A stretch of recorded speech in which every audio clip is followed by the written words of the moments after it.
أهلا بيكم في أفكار ووصفات مع روني. النهاردة هنعمل مع بعض وصفة ترند، مش أول مرة تشوفوها، لكن أنا ضفت عليها حاجات جديدة ودت الوصفة والطعم في حتة تانية خالص. هنعمل مع بعض مكرونة مسلوقة بالصلصة، لكن الصلصة النهاردة فكرتها جديدة وطعمها رهيب. تعالوا مع بعض نشوف مكونات الصلصة. أنا جايبة طماطم هقطعه على 4، وهجيب حلة وهبتدي أحط فيه الطماطم اللي قطعتها. طبعا كمية الطماطم دي يعني ترجع لكم انتوا هتحبوا الكمية قد ايه والصلصة قد ايه. وجبت 3 بصلات اصغر من المتوسط شوية، وهقطعهم على 4 وهحطهم مع الطماطم. بعد كده هجيب حوالي 9 فصوص توم، احطهم في الحلة، وهحط ربع كوباية مية وهغليهم 10 دقايق على البوتاجاز.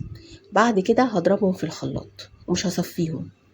جبت حلة فيها زيت وقطعت بصلتين متوسطين قطع صغيرة، وهبتدي هقلبهم واشوحهم على البوتاجاز لحد ما يبتدوا يتبلوا معايا بالشكل ده. السر معانا النهارده هنحط معلقة سكر كبيرة، دي هتكرمل البصل وهتخلي طعمه خطير جدا. بعد ما وصل للون ده البصل هنحط مكعبين مرقة خضروات، وهبتدي اقلب تاني لحد ما يدوبوا خالص مع البصل بالشكل اللي انتوا شايفينه ده. وطبعا نفضل نقلب وايدينا نقلب على طول، ما نسيبهاش عشان ما تتحرقش مننا البصل. وبعد كده هنحط 3 معالق كبار صلصة.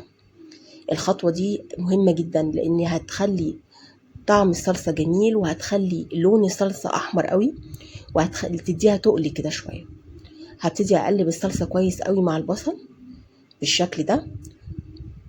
وبعد كده هجيب العصير الطماطم اللي انا ضربته وهحطه على البصل والصلصة وهقلبه كويس جدا. شايفين تقولها وجمالها جميلة ازاي؟ هقلبها بالشكل ده. وبعد كده هبتدي دلوقتي احط عليها البهارات بتاعتها. انا هحط معلقة صغيرة كمون، ومعلقة كزبرة ناشفة، ومعلقة فلفل اسود، وهبتدي اقلب الخلطة الجميلة دي. ريحتها جميلة جدا بجد، انتوا لازم تجربوها عشان تعرفوا انا بوصفها ازاي.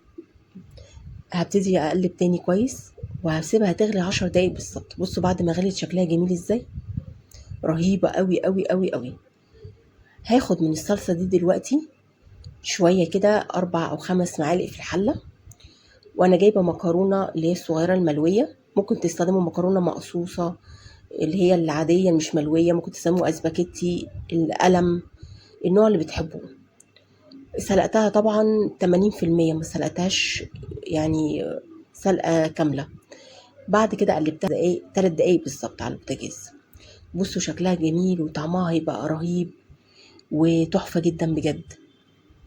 أكلة خفيفة وبسيطة، والواحد كده مش عايز في الغلا اللي احنا فيه ده، مش عاوز يجيب حاجة يكلفها تكلفة جامدة عشان يقدر يعملها. ودي أكلة بسيطة مش هتكلف في سعرها تكلفة كبيرة ولا أي حاجة، وفي نفس الوقت طعمها جميل ورهيب جدا. أتمنى تجربوها وتقولوا لي رأيكم فيها، وما تنسوش تعملوا لي لايك وشير ومتابعة.